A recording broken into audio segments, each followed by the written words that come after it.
નમસ્તે વિદ્યાર્થી મિત્રો, હાર્દિક સર એકેડમીની યુટ્યુબ ચેનલમાં આપ સૌનું ખૂબ ખૂબ સ્વાગત છે. આજનો જે વિડીયો લેક્ચર છે એમાં આપણે ચર્ચા કરીશું 23મી ઓક્ટોબરના તમામ અગત્યના કરંટ અફેર.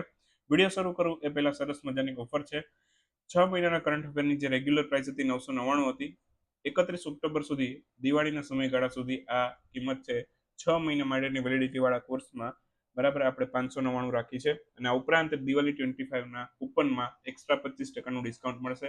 માત્ર તમારે કૂપન ઉપર ક્લિક કરવાનું છે એટલે પ્રાઇસ છે ડાયરેક્ટલી ઘટી જશે. જેમને પણ ઈચ્છા છે વહેલી તકે આ કોર્સનો લાભ લઈ શકે છે. બરાબર, કરંટ અફેર તમને આવનારી તમામ જીપીએસસીની ડીવાયએસઓની દરેક પરીક્ષાઓની અંદર કામ લાગવાના જ છે. અમદાવાદ મ્યુનિસિપલ કોર્પોરેશન હોય, ડીવાયએસઓ હોય, બરાબર, અથવા તો ક્લાસ 1-2 હોય, બરાબર, બધાની અંદર આપણા કેટલા કરંટ અફેર પૂછાય છે એના સ્ક્રીનશોટ આપણે એપ્લિકેશનની અંદર ફ્રીમાં જોઈ શકાય એવી રીતે અપલોડ કરેલા છે. સ્ક્રીનશોટ જોઈ લેવા કે જૂની એક્ઝામની અંદર કેટલું પૂછાયેલું છે, ત્યાર પછી જ કોર્સ લેવો. ડેમો કોપીઓ અને બધું આપણે અંદર આપેલું છે. બરાબર, આમાં ફ્રીની ઘણી પીડીએફ મળશે, ફ્રીની ટેસ્ટ સિરીઝ ઘણી મળશે, ફ્રીના વિડીયો લેક્ચર તો તમે યુટ્યુબમાં ડેઈલી જોવો જ છો. બરાબર, તો એ બધી વસ્તુ ફ્રીની તમે જોઈ લો અને પછી કોર્સ લેવાનો. સુપરફાસ્ટ રિવિઝન થાય પીડીએફ પણ મૂકી છે. બરાબર, તો એક વખત એ બધું જોઈ લેજો. અમુક મુખ્યમંત્રી મંત્રીમંડળ ને એવું બધું થોડું ઘણું ફ્રીમાં મૂક્યું છે, એ થોડું ઘણું જોઈ લેવું. એક નાનકડો સ્ક્રીનશોટ અહીંયા તમને યુટ્યુબમાં પણ દેખાડું છું. આ ટાઈપની નિયુક્તિવાળો પીડીએફ છે એનો સ્ક્રીનશોટ છે. બરાબર, આ બીજું પેજ છે અને આ 7મું પેજ છે. બરાબર, ધ્યાન રાખજો, બંને સાથે નથી, એ ધ્યાન રાખજો. ક્લિયર? ચાલો તો શરૂ કરી દઈએ આજના 23મી ઓક્ટોબરના કરંટ અફેર. આયુધ પૂજા ઉત્સવની ઉજવણી ભારતના કયા રાજ્યમાં થઈ? હાલમાં તમિલનાડુ રાજ્યની અંદર આયુધ પૂજા ઉત્સવની ઉજવણી કરવામાં આવેલી છે. તો ઓપ્શન બી આપણો જવાબ થશે. તો આયુધ પૂજા ઉત્સવ છે એ તમિલનાડુમાં ઉજવાયેલો છે. બીજું, તમિલનાડુ વિશે શું યાદ રાખશું? એક તો ત્યાંના મુખ્યમંત્રી, રાજ્યપાલ યાદ રાખી લો. આમાંથી પણ ક્વેશ્ચન આવવાની સંભાવના છે. એમ કે સ્ટાલિન મુખ્યમંત્રી છે, રાજ્યપાલ ત્યાં RN રવિ છે. બે વસ્તુ યાદ રહી ગઈ. અને ઉપરાંત આયુધ પૂજા ઉત્સવ છે ક્યાં ઉજવાય? તો કે તમિલનાડુમાં. બીજું, તમિલનાડુમાં શું અગત્યનું થયું તો કે તમિલનાડુના ચેન્નાઈમાં આપણે સૌથી પહેલું ભારતનું રિયુઝેબલ રોકેટ છે એનું પરીક્ષણ કર્યું હતું, ત્યાંથી લોન્ચ કર્યું હતું. તો એ નામ શું છે એ રોકેટનું? રૂમી 1 નામનું રોકેટ છે તમિલનાડુના ચેન્નાઈ ખાતેથી આપણે પરીક્ષણ અથવા તો લોન્ચ કર્યું હતું. તરંગ શક્તિ યુદ્ધ અભ્યાસ યાદ હોવો જોઈએ, એ પણ તમિલનાડુમાં થયો. સાથે સાથે રાજસ્થાનમાં પણ થયેલો છે, એ પણ યાદ રાખજો. તો તરંગ શક્તિ બે જગ્યાએ થયો, એક રાજસ્થાનમાં, એક તમિલનાડુમાં. બે યાદ રાખજો. તમિલનાડુની આદિવાસી મહિલા જે સિવિલ જજ બની છે એમનું નામ યાદ રાખશું, શ્રીપતિ. બરાબર, એ તમિલનાડુની આદિવાસી મહિલા છે, તમિલનાડુની સિવિલ જજ બની છે. હ્યુન્ડાઈ અને આઈઆઈટી મદ્રાસ બંને તમિલનાડુમાં પોતાનો હાઇડ્રોજન ઇનોવેશન વેલી સ્થાપિત કરવા માટેના કરાર પણ કર્યા છે. તો એ પણ આપણે યાદ રાખશું. તો આ બધું પોઈન્ટ છે, એમાંથી ક્વેશ્ચન નીકળી શકે છે. સરસ આજીવિકા મેળો એનું આયોજન કયા સ્થળે કરવામાં આવેલું છે? સરસ આજીવિકા મેળો છે, બરાબર, એ ગ્રામીણ વિકાસ મંત્રાલય મોટે ભાગે કરતું હોય છે. આયોજનનું સ્થળ પૂછ્યું છે, હરિયાણાના ગુરુગ્રામમાં આયોજન થયેલું છે. તો સરસ આજીવિકા મેળાનું આયોજન છે હરિયાણાના ગુરુગ્રામમાં કરવામાં આવેલું છે. બરાબર, તો આન્સર આવશે હરિયાણાનું ગુરુગ્રામ. મંત્રાલય પૂછે તો ગ્રામીણ વિકાસ મંત્રાલય જ લખશું, પણ એના અંતર્ગત આવતો એક વિભાગ છે, બરાબર, અથવા તો એક સંસ્થા છે જેને આનું આયોજન કર્યું છે. National institute of rural development અને પંચાયતી રાજ બંને મળી અને આનું આયોજન કર્યું છે સરસ આજીવિકા મેળાનું. ક્લિયર? તો આયોજકોની અંદર આ બે નામ યાદ રાખશું. આ બેમાંથી કોઈ ઓપ્શનમાં ન હોય તો ગ્રામીણ વિકાસ મંત્રાલય યાદ રાખી લેવાનું. ક્લિયર? હવે સરસ આજીવિકા મેળો છે એ કઈ યોજના હેઠળ આવે છે? તો દીનદયાળ અંત્યોદય યોજના હેઠળ આવે છે, એ યાદ રાખશું. ઓકે, દીનદયાળ અંત્યોદય યોજના રાષ્ટ્રીય ગ્રામીણ આજીવિકા મિશન, આ આખું આનું પૂરું નામ છે. ઓકે, તો આ આખું નામ પણ યાદ રાખીશું. બાકી આ જે પહેલ છે સરસ આજીવિકા મેળાની, બરાબર, એ દીનદયાળ અંત્યોદય યોજના હેઠળ આવે છે. તો આની શરૂઆત 2011માં ગ્રામીણ વિકાસ મંત્રાલય દ્વારા કરવામાં આવેલી છે. તો દીનદયાળ અંત્યોદય યોજના રાષ્ટ્રીય ગ્રામીણ આજીવિકા મિશન છે એ આખું સેન્ટ્રલ સેક્ટર પ્રાયોજિત કાર્યક્રમ છે. સેન્ટ્રલી આખો સ્પોન્સર કરવામાં આવે છે, તમામ ખર્ચો કેન્દ્ર સરકાર ઉપાડે છે. તો 2011માં શરૂ થયો છે અને ગ્રામીણ વિકાસ મંત્રાલય હેઠળ આવે છે. બાકીના બે મેળા યાદ રાખાવું તમને, દિવ્ય કળા મેળો અને હુનર હાટ. દિવ્ય કળા મેળાની 19મી આવૃત્તિ થઈ હતી વિશાખાપટ્ટનમના આંધ્રપ્રદેશના વિશાખાપટ્ટનમમાં થઈ હતી. અને આનું આયોજન કોણ કરે છે? સામાજિક ન્યાય અધિકારિતા મંત્રાલય. દિવ્ય કળા મેળો સામાજિક ન્યાય અધિકારિતા મંત્રાલય કરે છે. હુનર હાટ કોણ કરાવે છે? એ લઘુમતી બાબતોનું મંત્રાલય કરાવે છે. અને સરસ આજીવિકા મેળો પૂછે, મંત્રાલય પૂછે તો ગ્રામીણ વિકાસ મંત્રાલય યાદ રાખી લેશું. 5i ગ્રુપ છે ચર્ચાનો વિષય બન્યું હતું, એમાં નીચેનામાંથી કયો દેશ આવતો નથી? કયા આવે છે તો જાણી લો એટલે ખબર પડી જાય કયો નથી. બરાબર, ઓસ્ટ્રેલિયા છે, કેનેડા છે, ન્યુઝીલેન્ડ છે, આ ત્રણેય તો છે જ. ઓકે, બાકી બે રહ્યા, એક છે યુએસ અને બીજો છે યુકે. બરાબર, તો નથી કોણ? નોર્વે. તો આરામથી યાદ રહી જાય એવું છે. 5i ગ્રુપ છે શા માટે ચર્ચામાં છે? તમને છેલ્લા 3-4 દિવસથી હું કહેતો આવું છું વિડીયોમાં કે મને ટાઈમ મળશે એટલે કેનેડા વાળો ટોપિક ડિસ્કસ કરીશ. આજે ડિસ્કસ કરું છું તમારા માટે કેનેડા વાળો ટોપિક. એના લીધે જ આ 5i નું ગ્રુપ ચર્ચામાં છે. બરાબર. હવે થયું શું, એક ખાલિસ્તાની નેતા છે એની કેનેડામાં હત્યા થઈ ગઈ. બરાબર. ખાલિસ્તાની નેતાની કેનેડામાં હત્યા થઈ ગઈ તો કેનેડાએ આક્ષેપ નાખ્યા ભારત ઉપર કે ભાઈ જે હત્યા થઈ છે એમાં ભારતના જે અધિકારીઓ છે એ પણ સામેલ હતા. બરાબર. તો જે ખાલિસ્તાની નેતાની હત્યા થઈ એનું નામ યાદ રાખશું, હરદીપસિંહ નિજ્જર. આની હત્યા થઈ ગઈ છે. ઓકે. અને કેનેડાના વડાપ્રધાન જે છે એના આક્ષેપો એવા છે કે આમાં ભારતીય અધિકારીઓ પણ સામેલ હતા. બરાબર. તો ભારત સરકારે આનું સ્ટેટમેન્ટ એવું આપ્યું, બરાબર, કે આ આક્ષેપો તદ્દન વાહિયાત છે અને આમાં ભારતની કોઈ પણ પ્રકારનો હસ્તક્ષેપ નથી. અને આ જે કેનેડાની જે દલીલ છે એને તદ્દન વાહિયાત છે એવું ભારતે લેખિતમાં આપેલું છે. ક્લિયર? તો આ ભારતનો સ્ટાન્સ હતો. એના પછી પણ કેનેડા છે શાંતિથી બેસતું નથી. બરાબર. બંને દેશો છે પોતાના રાજદૂતો છે એ પરત બોલાવી લે છે. હવે બંને દેશો પોતપોતાના રાજદૂતો છે પોતાના દેશમાં પાછા બોલાવી લે. બરાબર. ભારતના રાજદૂત છે એ કેનેડામાં હોય, બરાબર, અને કેનેડાના રાજદૂત ભારતમાં હોય તો બંને પોતપોતાના રાજદૂત ખેંચી લે પરત. એટલે એ બંને દેશો વચ્ચે છે, બરાબર, રાજનૈતિક સંબંધો છે ત્યાં સમાપ્ત થઈ ગયા છે એવું માની લેવામાં આવે છે. ક્લિયર? તો આ વસ્તુ ખાસ ધ્યાન રાખજો. પાકિસ્તાન સાથે પણ આપણે આવું જ થયું છે. બરાબર. પાકિસ્તાનની અંદર જે ભારતના રાજદૂત હતા એને આપણે ભારત પરત બોલાવી લીધા છે. તો હાલની તારીખમાં પણ પાકિસ્તાનમાં કોઈ પણ ભારતના રાજદૂત નથી. બરાબર. તો બંને દેશો વચ્ચે જ્યારે રાજદૂતો એકબીજાને દેશોમાંથી પરત બોલાવી લેવામાં આવે, બરાબર, તો એ પોઈન્ટ છે બંને દેશોના સંબંધ છે, બરાબર, એ તદ્દન ખરાબ પરિસ્થિતિમાં ચાલે છે એનું સૂચન કરે છે. બરાબર. તો હાલમાં અત્યારે કેનેડા સાથે આવું જ થયું છે આપણે. બરાબર.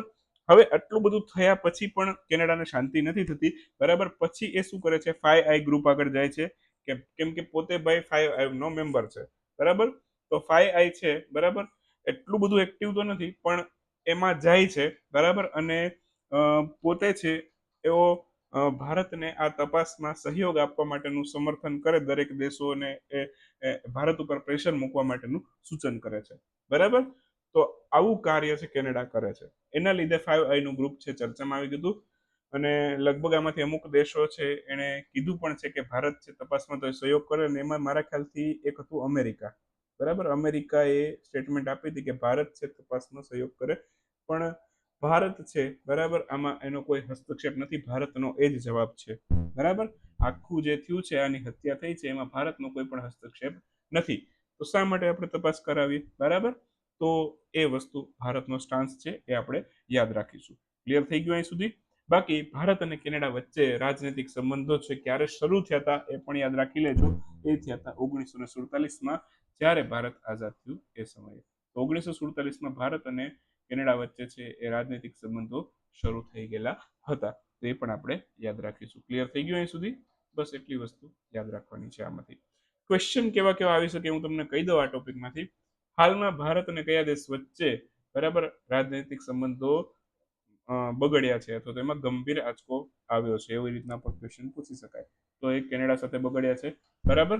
રાજનૈતિક સંબંધો કોની સાથે ખરાબ થયા છે? તો કે કેનેડા સાથે. એવી રીતનો ક્વેશ્ચન. જે હત્યા થઈ ખાલિસ્તાની નેતાની એનું નામ પૂછી શકે તો યાદ રાખીશું, હરદીપસિંહ નિજ્જર છે એની હત્યા થઈ હતી. ખાલિસ્તાની નેતા હતો. બરાબર. એ વસ્તુ યાદ રાખીશું.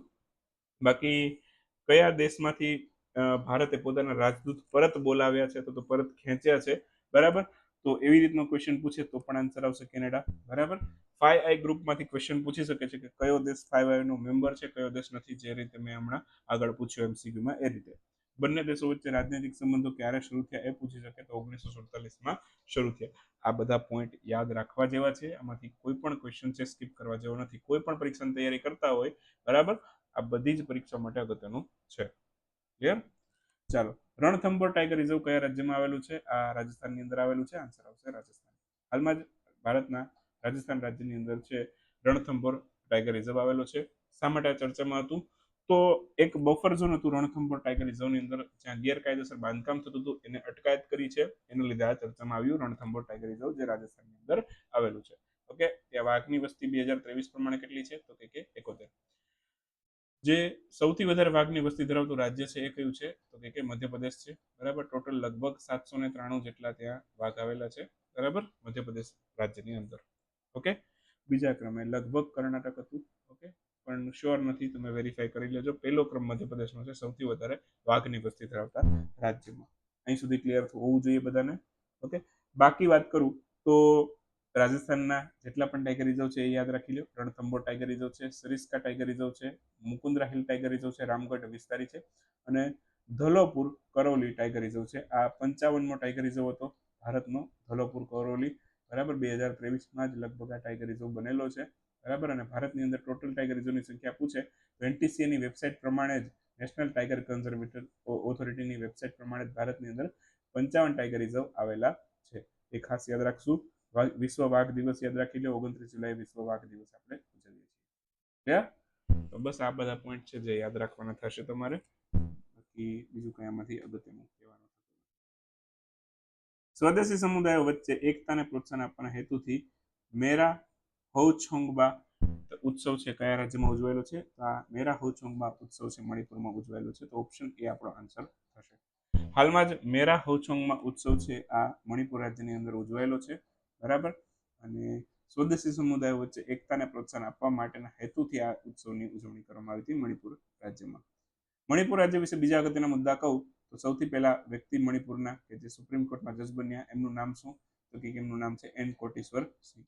ઓકે, મણિપુરનું એક ગામ છે આંદ્રો નામનું ગામ. 2024 માટે એ વર્લ્ડ બેસ્ટ ટુરિઝમ વિલેજનો દરજ્જો મળ્યો છે. બરાબર, વિશ્વ તો નહીં પણ બેસ્ટ ટુરિઝમ વિલેજ ભારતમાં એ ડિક્લેર થયું છે મણિપુર રાજ્યનું આંધ્ર. ઓકે, બાકી વાત કરું તો મણિપુરના બીજા બે ફેસ્ટિવલ યાદ રાખજો. એક તો છે હુંગથળો સાંસ્કૃતિક ઉત્સવ, બરાબર, જે મણિપુરમાં આવેલો છે, મણિપુરનો સાંસ્કૃતિક ઉત્સવ છે. અને એક છે સંગાઈ ફેસ્ટિવલ, જે આ પણ મણિપુરમાં ઉજવાય છે. બરાબર, હુંગથળો સાંસ્કૃતિક ઉત્સવ અને સંગાઈ ફેસ્ટિવલ બંને મણિપુરના ફેસ્ટિવલ છે, જે યાદ રાખશું.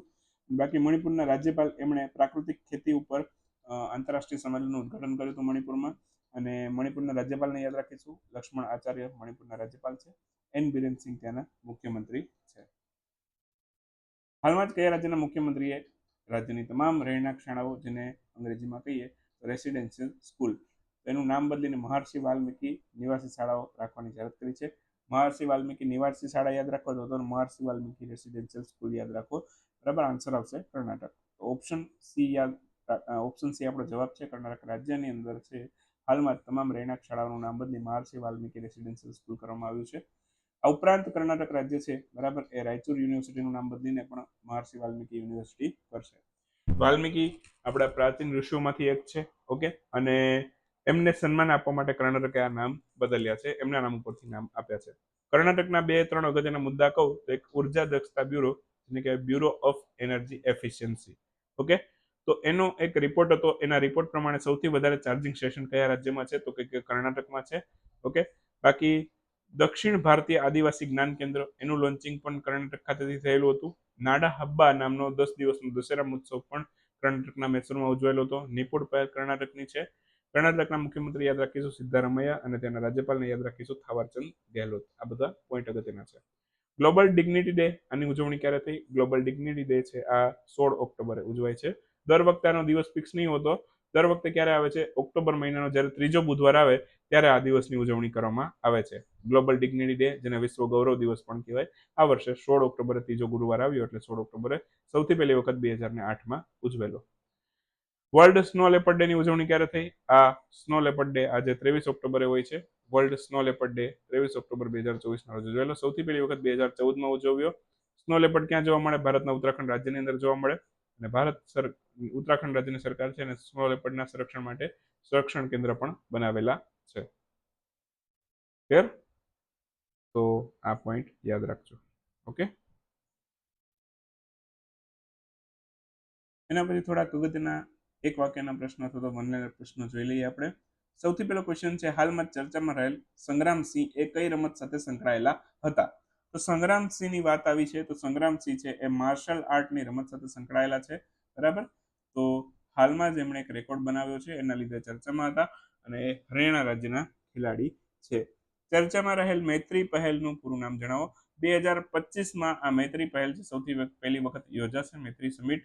બરાબર, તો maritime initiative four training in the Indo Pacific, આ એનું પૂરું નામ છે મૈત્રીનું. 2025માં સૌથી પહેલી વખત યોજાશે. હાલમાં જ સંયુક્ત રાષ્ટ્ર આંતર એજન્સી ટાસ્ક ફોર્સ અથવા તો United Nations internal agency task force આ જે પુરસ્કાર છે 2024 માટેનો એ કોને આપવામાં આવ્યો છે? તો આ 2024 માટેનો સંયુક્ત રાષ્ટ્ર આંતર એજન્સી ટાસ્ક ફોર્સ પુરસ્કાર છે એ Indian council of medical research એટલે કે ICMR ને આપ્યો છે. ઓકે, વિશ્વના સૌથી ઊંચા ઇમેજિંગ ચેરનકોવ ટેલિસ્કોપનું અનાવરણ કયા સ્થળથી કર્યું છે? તો વિશ્વનું સૌથી ઊંચું આ ટેલિસ્કોપ છે ઇમેજિંગ ચેરનકોવ ટેલિસ્કોપ લદ્દાખ ખાતેથી ઉદ્ઘાટન કર્યું છે.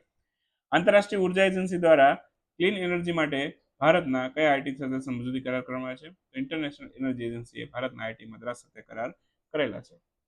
હાલમાં જ કયા દેશના જેશોરેશ્વરી મંદિરમાંથી કાળી માતાની ચોરી થયેલ જે મુકટ છે એ પ્રધાનમંત્રી નરેન્દ્ર મોદીએ ફરી માતાજીને સમર્પિત કર્યો છે. તો એ બાંગ્લાદેશમાં બન્યું હતું. જેશોરેશ્વરી માતાનું ત્યાં મંદિર છે, કાળી માતાનું મંદિર હતું ત્યાં. અને બાકી વાત કરું તો એ જે મુકટ ચોરાઈ ગયો તો એ ફરી પાછો પ્રધાનમંત્રીએ માતાજીને અર્પણ કરેલો છે. જાહેર થયેલ હાલમાં જ WWFની રિપોર્ટ પ્રમાણે 1970 બાદ વૈશ્વિક વન્યજીવ સંખ્યાની અંદર કેટલા ટકાનો ઘટાડો નોંધાયો છે? તો ટોટલ 73% એટલે કે 73% ઘટાડો નોંધાયેલો છે. ભારતીય નૌસેના એમના દ્વારા સ્વાવલંબન 2024 નામનો સેમિનાર કયા સ્થળે આયોજન કરવામાં આવ્યું? નૌસેનાએ આયોજન કર્યું. આયોજન કોણે કર્યું પણ પૂછે, અને આયોજન ક્યાં થયું પૂછે તો નવી દિલ્હીમાં. નાબાર્ડ દ્વારા હાલમાં જ જાહેર કરવામાં આવેલ સર્વેક્ષણ પ્રમાણે ગ્રામીણ પરિવારો માટે સરેરાશ માસિક આવકમાં કેટલા ટકા વૃદ્ધિ નોંધાઈ છે? નાબાર્ડનો સર્વે છે અને ગ્રામીણ પરિવારોમાં જે માસિક આવક છે એમાં 57% વૃદ્ધિ નોંધાઈ છે. હાલમાં જ કયા દેશે ઇઝરાયલ સાથે રાજનૈતિક સંબંધો સમાપ્ત કરવાની જાહેરાત કરી છે? તો ઇઝરાયલ સાથે નિકારગોયાએ પોતાના રાજનૈતિક સંબંધો સમાપ્ત કર્યા છે. બરાબર, રાજધાની આવશે માનગોયા. નિકારગોયાની રાજધાની શું છે? માનગોયા છે, અને તેનું ચલણ શું છે? તો કે કોર્ડોબા. ક્લિયર? તો આ સાથે 23 ઓક્ટોબરના વિડીયોને વિરામ આપીશું. મળીશું 24 ઓક્ટોબરના વિડીયોમાં. ત્યાં સુધી રજા લેશું.